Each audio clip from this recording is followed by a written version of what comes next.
Can you hear me? Okay. My memories of the Kristallnacht. I was born in Hamburg, Germany, on November 9, 1938. I was working as a third-year apprentice in my uncle's bake shop in Frankfurt, Germany. November 9th started quietly enough. As usual, we started at 7 a.m. At about 8 a.m., we received word that roving bands of stormtroopers, for political reasons, not in uniform, were breaking up and destroying Jewish-owned businesses. We lowered the gates, hoping they would bypass us, but they came in by coming in the back door.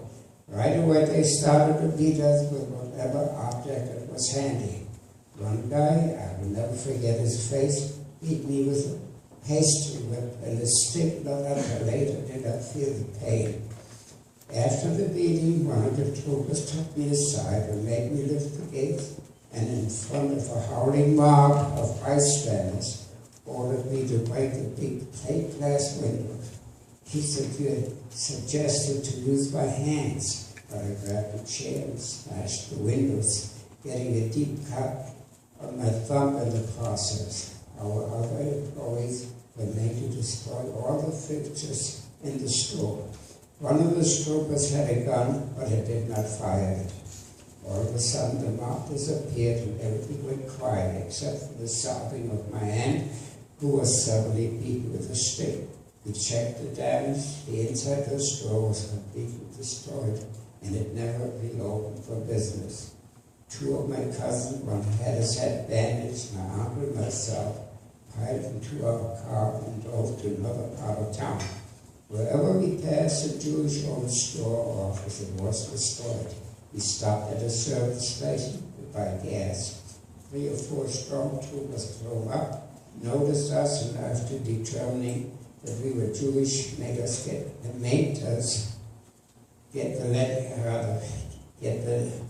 air out of the tires and drove a short distance, and they ruined the tires. Now we were stranded until one of my cousins thought of a German Gentile friend. He asked for his help, and with considerable risk to himself, came right away and took us for a trip away from the city. On the highway, we were stopped by the state police. After giving us some anxious moments, only checked for driver's licenses, lights, brakes, just a routine traffic stop. We were relieved and continued our way to Wiesbaden, a spa town along the Rhine River. Here, the destruction of Jewish-owned business was just as bad as in Frankfurt. Even some apartments were invaded and the furniture dumped into the streets below.